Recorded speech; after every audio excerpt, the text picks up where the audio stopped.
Kuba, ein Land voller Geschichte und Kultur, das zugleich ein einzigartiges Segelrevier bietet. Die Reise beginnt in Havanna, wo lebendige Straßenbilder und koloniale Fassaden eine Atmosphäre schaffen, die jeden Besucher in ihren Bann zieht.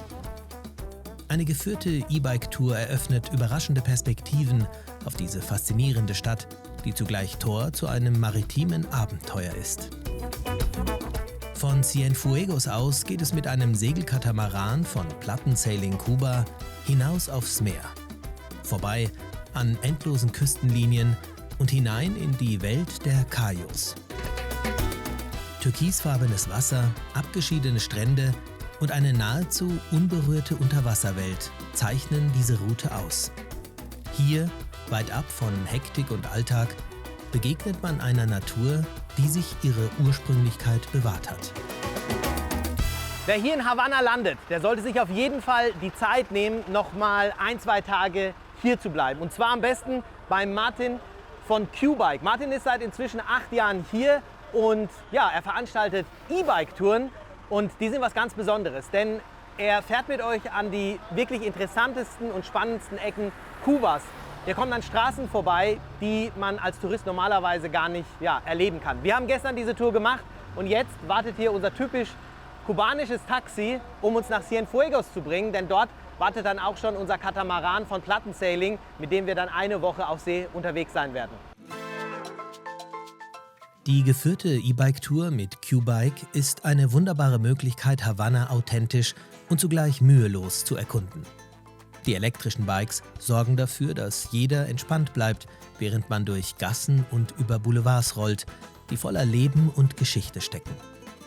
Die Routen sind so organisiert, dass der Preis bereits alle Besuche in Cafés und Restaurants sowie Eintrittsgelder für Sehenswürdigkeiten inkludiert. Alle Informationen dazu findet man auf qbike.com. Ein perfekter Einstieg in das kubanische Lebensgefühl. Unglaublich, also vor allem, dass man halt jetzt durch diese Tour Dinge sieht, die man meiner Meinung nach sonst überhaupt gar nicht sehen könnte, weil du einfach so tief rein in diese Gesellschaft kommst und mit Fahrrädern kommst du natürlich auch überall hin. Das ist schon sehr beeindruckend. In Deutschland trinkt man Apfelsaft und hier trinkt man natürlich Zuckerrohrsaft. Und hier steht eine Maschine, damit machen die Zuckerrohrsaft. Da werden die Zuckerrohrstangen gepresst und es gibt einen puren Saft. Das ist für die Kubaner so ein Energy-Drink. Wir trinken jetzt mal ein Guarapo, wenn man zu süß ist. Wenn man zu süß ist, der kann dann auch ein bisschen Rum reinschütten danach. Wir fangen mal an. Nach der Tour ging es für uns weiter in Richtung Cienfuegos, dem Ausgangspunkt unseres Segelturns. Den Transfer kann man direkt bei der Buchung der Yacht mit Plattensailing Kuba organisieren. Rund 4 Stunden sollte man für die Fahrt einplanen, doch die Zeit vergeht wie im Flug. Auf der Strecke passiert man zahlreiche Verkaufsstände, die frisches Obst, Gemüse und andere Lebensmittel anbieten. Auch wir haben uns dort eingedeckt, um gut vorbereitet in die nächsten Tage auf See zu starten.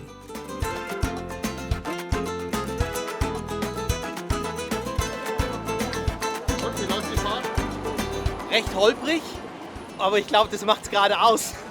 Und auf dem Weg hier, das ist ja echt toll. Also, überall verkaufen die Leute ihre Sachen. An dem einen Stand gibt es irgendwie Zwiebeln, am anderen Stand gibt es was zu trinken, gibt Limetten. Und wir wissen gerade so gar nicht, was wir kaufen sollen, weil wir wissen auch gar nicht, was es in Cienfuegos, was wir da kriegen. Mit der Währung ist auch ganz spannend. Wir mussten erst mal klären, wie viel überhaupt so der Umrechnungskurs ist. Da haben wir auch mal 2 verschiedene Kurse irgendwie mitgekriegt. Das heißt, wir wissen jetzt mal, welcher gut ist. Und ist eigentlich sehr entspannt. Also man kann den Euro wechseln. Du musst auf jeden Fall mit Cash anreisen, das haben wir jetzt schon gelernt. Also hier irgendwie an einem Geldautomaten darauf zu hoffen, dass es irgendwie Geld gibt, das kannst du vergessen. Aber wenn du ein bisschen Bargeld dabei hast, kommst du natürlich auch überall durch. Also das Bier hat jetzt gekostet 250, das ist im Endeffekt, das ist nicht mal ein Euro, mehr oder weniger ein Euro. Guter Preis. Nach gut 4 Stunden Fahrt erreichen wir Cienfuegos. Die Stadt liegt an der Südküste Kubas, geschützt in einer natürlichen Bucht und umgeben von üppiger Vegetation. Gegründet im Jahr 1819 ist sie bis heute geprägt von kolonialer Architektur und einem unverwechselbaren Charme. Cienfuegos ist ein idealer Ausgangspunkt für Segelturns entlang der Cayos und ein Ort, an dem sich kubanische Gelassenheit und lebendige Kultur perfekt vereinen. Wer in Kuba segelt, sollte auf jeden Fall vorproviantieren. Das bietet Plattensailing an und wenn es richtig gut läuft, dann kann man hier auf dem Markt von Cienfuegos, der einmal die Woche stattfindet, auf jeden Fall noch Gemüse und Obst kaufen. Das macht Sinn.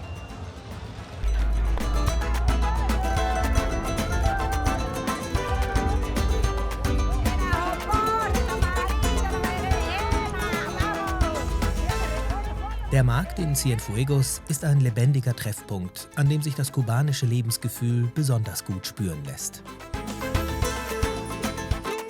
Zwischen bunten Ständen, frischem Obst und regionalen Spezialitäten wird deutlich, wie tief verwurzelt hier die Kultur des Teilens und Miteinanders ist. Besonders beeindruckend ist die Herzlichkeit der Verkäufer. Sie haben mir gezeigt, wie viel Lebensfreude und Optimismus in diesen Menschen steckt, auch wenn es wirtschaftlich oft nicht leicht ist.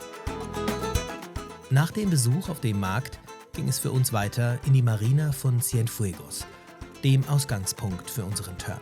Die Marina Marlin in Cienfuegos ist der Ausgangshafen für alle, die von hier aus die Cayos Kubas besegeln möchten. Auch Heimathafen vom Plattensailing Kuba, die hier ihre Schiffe positioniert und stationiert haben. Ja, und da drüben gibt es auch einen kleinen Einkaufsladen, wo man noch die letzten Besorgungen machen kann, Proviant einkaufen kann. Im besten Fall hat man das natürlich schon im Vorfeld gemacht, indem man seine Proviantliste ausgefüllt hat. Und dann kann man von hier aus starten in einen abenteuerlichen Trip in die Karibik. Jetzt heißt es, das Boot zu beziehen, einzuchecken und den Proviant für die kommenden Tage sicher zu verstauen. Die ersten Stunden in der Marina sind immer etwas Besonderes. Ein Ankommen, ein Durchatmen und gleichzeitig die Vorfreude auf das, was vor uns liegt. Da ist jetzt erstmal das ganze Zeug rein. Gut verstauen, wenn die Ideen fertig sind, erstmal jetzt easy, wenn die fertig sind, verstauen wir die Sachen, die hier sind und dann kriegt jeder seine Kabine und dann können wir essen gehen. Ja, essen. Bevor wir ablegen, steht die Crew-Einweisung an. Mit dabei in unserer Crew ein einheimischer Skipper, der die Gewässer vor Kuba wie seine Westentasche kennt. Für unsere Filmproduktion ist das unerlässlich und, obwohl ich selbst seit über 20 Jahren Skipper bin, ein unschätzbarer Vorteil. Denn er weiß nicht nur, wo die schönsten Strände und fischreichsten Riffe liegen, sondern auch, welche Route die sicherste ist. Für unsere erste Etappe haben wir einen großen Schlag geplant. Heute haben wir tatsächlich einen recht langen Schlag. Es wäre der längste Schlag von dem ganzen Turn. Aber das Ziel ist mal so weit erstmal rauszusegeln und zu fahren, dass wir dann später an den Cayos entlang nur Schritt für Schritt einen entspannten Turn haben. Von Cienfuegos bis nach Cayo Tablones, gut 100 Seemeilen west-südwestlich. Mit Seekarten und Navionics planen wir jeden Abschnitt sorgfältig, setzen Wegpunkte und besprechen die Bedingungen. Gerade hier ist Präzision gefragt. Wir wollen zu Beginn den längsten Schlag segeln und danach in kürzeren Etappen zurückkehren. Eine Woche haben wir Zeit, 10 Tage wären besser. Aber auch so verspricht die Route viele Entdeckungen. Unterwegs schenkt uns das Meer gleich sein erstes Highlight. Ein frischer Fisch an der Angel, den wir direkt an Bord zubereiten. Ein Vorgeschmack auf das, was in den kommenden Tagen noch vor uns liegt.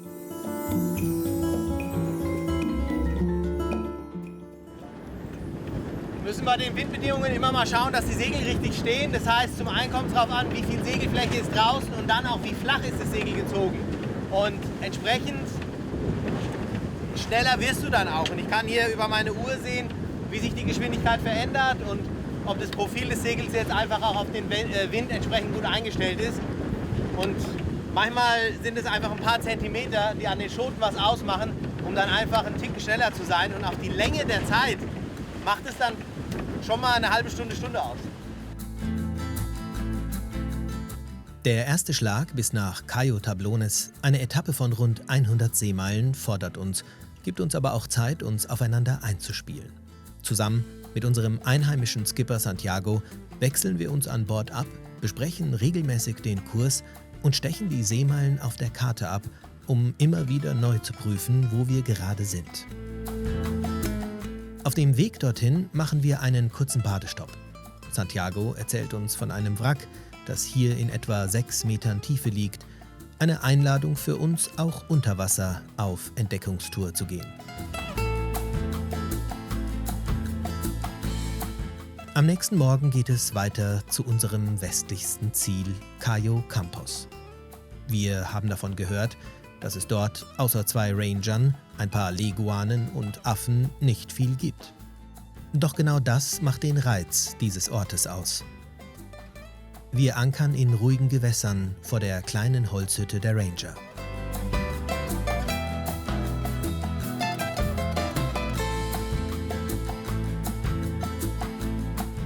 Die 2 Kubaner begrüßen uns herzlich.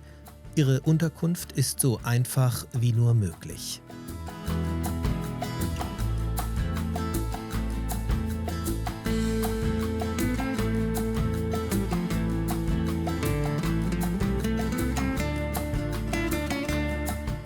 Zwei Ranger, die passen hier auf die kleine Insel auf. Die sind von Flora und Fauna. Das ist eine Umweltorganisation. Ja, die füttern die Affen und wie gesagt, achten darauf, dass hier alles richtig läuft. Man kann hier direkt vor Cayo Campo ankern und die Einsamkeit genießen, denn auch jetzt ist es so, dass wir die Einzigen sind und das ist wirklich absolut paradiesisch. Anders kann man es nicht sagen. In der Hütte sitzen wir zusammen, teilen eine Flasche Rum, die wir als kleines Gastgeschenk mitgebracht haben, und tauschen Geschichten aus.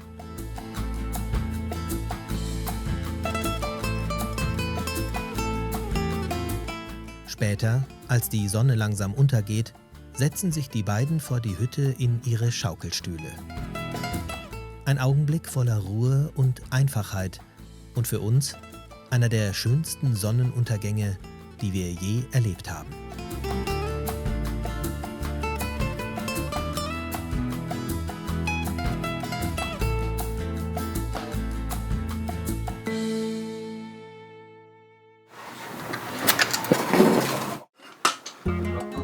Ein neuer Tag beginnt an Bord. Erst ein kräftiger Kaffee, dann wird Frühstück zubereitet. Heute gibt es leckeres Rührei, frisch auf dem Gasherd gekocht. Es sind diese kleinen Momente, die einen Turn so besonders machen. Gemeinsam essen, gemeinsam lachen und die Ruhe genießen, während das Boot sanft in den Wellen liegt. Seit über einem Tag haben wir keinen Handyempfang mehr und wir haben uns fast schon daran gewöhnt. An Deck lassen wir die Karibik auf uns wirken. Das Licht, das Wasser, die Weite. Keine Eile, kein fester Plan, nur das Hier und Jetzt. Unser Ziel heute: Cayo Lago. Hier gibt es eine kleine Marina und ein paar Läden, eine gute Gelegenheit, den Proviant wieder aufzufüllen. Umgeben von Mangrovenwäldern findet man hier auf Cayo Lago auch eine kleine Marina, wo man anlegen kann, sich mit Strom und Wasser versorgen kann. Und es gibt ein kleines Restaurant. Die Spezialität des Hauses ist übrigens das halbe krossgebratene Hühnchen. Ja, ansonsten kann man hier auf Cayo Lago auch das eine oder andere besichtigen. Zum Beispiel eine Auffangstation für Meeresschildkröten. Sehr interessant, man kann dort sehen, wie die Schildkröten in verschiedenen Größen und Altersklassen in verschiedenen Becken großgezogen werden, bevor sie dann irgendwann wieder in die Freiheit entlassen werden. Cayo Lago ist etwas touristischer, beziehungsweise fast die einzige Insel, die so ein bisschen auch bewohnt ist. Hier gibt es auch ein paar Hotels und aus diesem Grund eben auch einen internationalen Flughafen, wo dann die Touristen hin und her geflogen werden können. Was auch sehr interessant ist, dass es hier ein Krankenhaus gibt. Sprich, wichtig für Segler, die hier in der Region unterwegs sind, wenn wirklich mal was sein sollte, kann man hier auf Cayo Lago immer ärztliche Hilfe bekommen.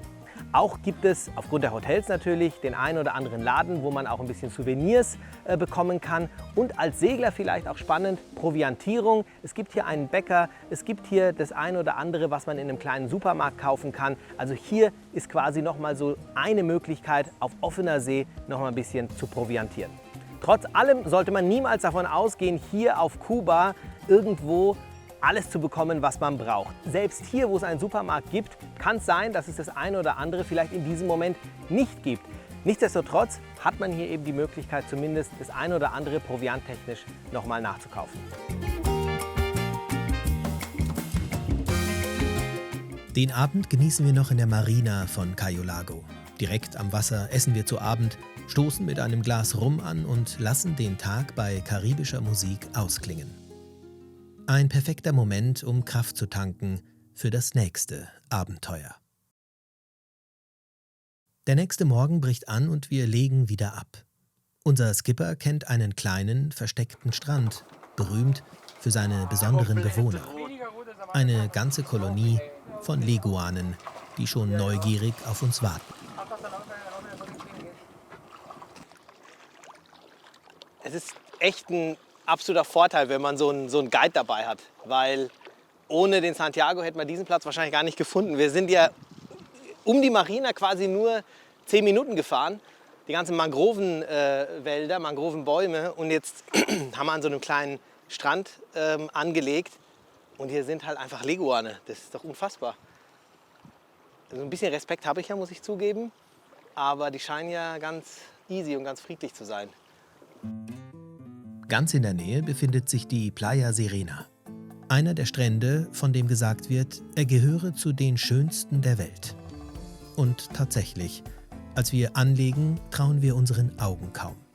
Der Sand ist so fein, dass er durch die Finger rieselt. Das Wasser glitzert in allen erdenklichen Blautönen. Wir sind einfach nur sprachlos. Wassertemperatur ist Badewanne. Also, ich weiß nicht genau wie viel, aber so, dass ich es hier stundenlang aushalten kann. Dazu auch noch so klar. Es zieht uns wieder hinaus aufs Wasser. Die Riffe hier sind ein echtes Paradies. Lebendig, farbenfroh und zugleich geheimnisvoll. Wir ankern in der Nähe eines Riffes, springen ins Wasser und tauchen ein in eine Welt, die uns den Atem raubt. Umgeben von Schwärmen bunter Fische gleiten wir durch das klare Blau. Langusten, Schildkröten, Rochen und sogar ein paar kleine Riffhaie kreuzen unseren Weg. Hier draußen, fernab von allem, spürt man, wie das Meer seine ganze Magie entfaltet. Wir sind die einzigen weit und breit, genießen die Stille und das Abenteuer, ein Gefühl, das schwer in Worte zu fassen ist, aber für uns diesen Moment unvergesslich macht. Die letzten Tage bis zur Rückkehr nach Cienfuegos genießen wir in vollen Zügen. Wir baden an einsamen Stränden und tauchen in kristallklares Wasser ein. Wir segeln entlang der Küste, begleitet von einer warmen Brise und endlosen Ausblicken. Wir gönnen uns Zeit zum Ausruhen und lassen das Leben an Bord in seiner ganzen Ruhe auf uns wirken. Und natürlich darf auch frischer Fisch nicht fehlen, selbst gefangen und direkt an Bord zubereitet. Doch selbst in diesem Paradies gibt es Momente, die noch einmal das Adrenalin steigen lassen. Segeln ist schließlich Abenteuer. Als unser Toplicht ausfällt, heißt es für mich hoch hinaus, bis an die Mastspitze. Der Ausblick ist atemberaubend. Plattensailing Kuba sorgt dafür, dass selbst solche Reparaturen kein Problem sind. Mit einem großen Sortiment an Ersatzteilen und einem außergewöhnlich hohen Service, der uns immer das Gefühl gibt, bestens vorbereitet zu sein. Kuba selbst bleibt in Erinnerung als ein faszinierendes Land, in dem man sich noch wie ein Entdecker fühlen darf. Ein Land voller Schönheit und Geheimnisse. Und gerade für Segler ein wahres Juwel.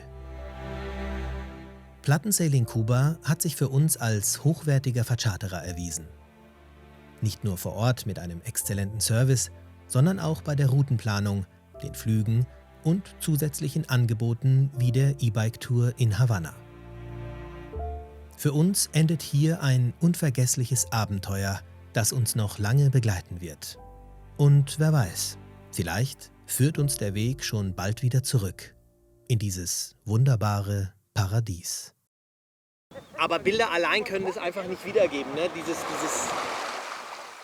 Dieses Gefühl, was du hier hast, wenn du dieses Wasser spürst, die Temperatur, die Wärme auch der Sonne, all das müsste man irgendwie transportieren können. Das ist halt leider nicht möglich. Deswegen versucht man es natürlich so gut wie möglich mit Videos und Bildern, mit ein bisschen Erklärung dazu, dass man vielleicht so ein bisschen diese Leidenschaft weitergeben kann, was man hier so empfindet.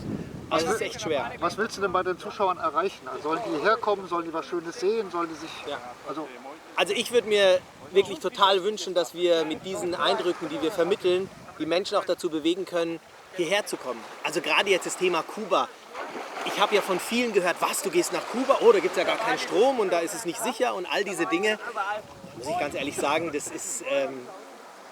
ja, es gibt teilweise keinen Strom, es gibt nicht immer alles überall zu kaufen, aber wenn man das als Teil dieses Landes mit anerkennt, dann finde ich, ist es vollkommen in Ordnung, es gehört voll mit dazu und